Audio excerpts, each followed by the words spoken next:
അല്ലേട്ടാ, എന്തൊരു ചൂടായത്, ഒരു രക്ഷയില്ല. വീടിനകത്തിരുന്നാൽ അവിഞ്ഞാവും, പുറത്താണെങ്കിൽ കരിഞ്ഞാവും. അത്രയ്ക്ക് ചൂടുണ്ടോ? പിന്നെ എന്നാ ഞാൻ ഒരു അവിയാത്തൊരു സ്ഥലം കാണിച്ചു തരാം. എന്താ സംഭവം? അപ്പോൾ കാണിച്ചു തരാം. വാ.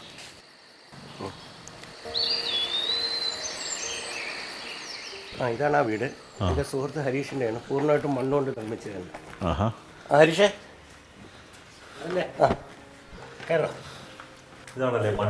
അതെ അതെ അതെ, ഇത് ആർക്കിടെക്ട് യൂജിൻ പണ്ടാലയാണ് ഇതിൻ്റെ വാസ്തുശില്പി. ചൂട് സ്ഥലത്ത് ഒരു തണുത്ത കാലാവസ്ഥയിലേക്ക് വന്നവരുണ്ട്. അനുഭവപ്പെടുന്നുണ്ടല്ലോ.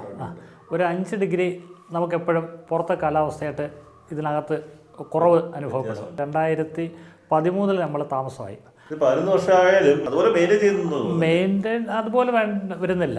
എത്ര പതിറ്റാണ്ട് കഴിഞ്ഞാലും എൻ്റെ പുതുമയൊന്നും അതുപോലെ നിൽക്കും. ബാക്കിയുള്ള വീടിൻ്റെ കണക്കിനല്ല, പുതുമയൊന്നും നിലനിൽക്കും എന്നുള്ളതാണ്. ഇവിടെ വളരെ വളരെ വ്യത്യാസമാണ് വരുന്നത്. ഇതാണ് hall, dining area, family living റൂമും എല്ലാം അവിടെ ചേർന്നതാണ്. പൂർണ്ണമായും മണ്ണാണ്.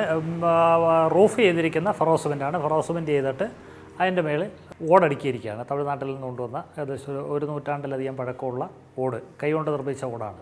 പിന്നെ ഈ ഉയരം ഒരു പ്രധാന ഘടകമാണ്. ഇത്ര ഉയരം നിൽക്കുന്നതുകൊണ്ട് ഇത് എടുത്തില്ല. പിന്നെ വെന്റിലേഷനും അതേ കണക്കിനാണ്. ഗ്ലാസ്സിന് പകരം ഗ്ലാസ് നാമമാത്രമേ ഉള്ളൂ, ബാക്കി നെറ്റാണ് ഉപയോഗിച്ചിരിക്കുന്നത്.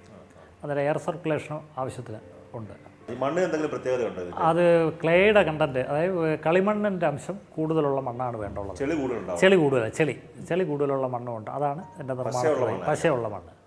അതിനകത്ത് വളരെ ചെറിയ തോതിൽ പിന്നെ ഒരു 5% താഴെ സിമെൻറ്റും കൂടെ ചേർത്താണ് നിർമ്മാണം.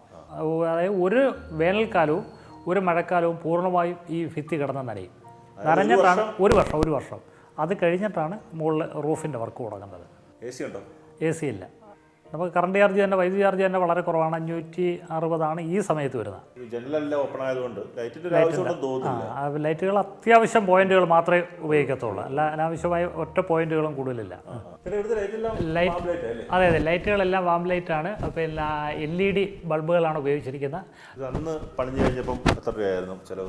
അന്ന് ഒരു 30-ന് അടുത്ത് വരുന്നുണ്ട്. തറ ഈ സാധാരണ മണ്ണ് തന്നെ ഉപയോഗിച്ച് പിന്നെ അടിച്ചൊതുക്കി, അല്ല കോൺക്രീറ്റ് ഒന്നും ചെയ്തിട്ടില്ല തറ. ഇത് അടുക്കളയാണ്. നേരത്തെ ഏത് വീടായിരുന്നു? കോൺക്രീറ്റ് വീടായിരുന്നോ പണിയുന്നതിന് മുമ്പ്? അത് കഴിഞ്ഞോട്ട് ഈ അടുക്കള മാറി ഈ അടുക്കള വന്നപ്പോൾ കുറച്ച് നല്ല കൂളായിട്ട് തോന്നുന്നു. അതായത് നമ്മൾ അന്വേഷണം പരിചയപ്പെടുത്തിയ വീട് ഗംഭീരമാണ്. 30 ലക്ഷത്തോളം രൂപ മുടക്കി 11 വർഷം മുമ്പ് പണിഞ്ഞതാണ്. അതുകൊണ്ട് അവർക്ക് ഈ ഉഷ്ണത്തിന് സ്വസ്ഥമായി കിടന്ന് ഉറങ്ങാൻ സാധിക്കുന്നുണ്ട്. ക്യാമറമാൻ അഖിലിനൊപ്പം കണ്ണൻ നായർ, മാതൃഭൂമി ന്യൂസ്, കൊല്ലം.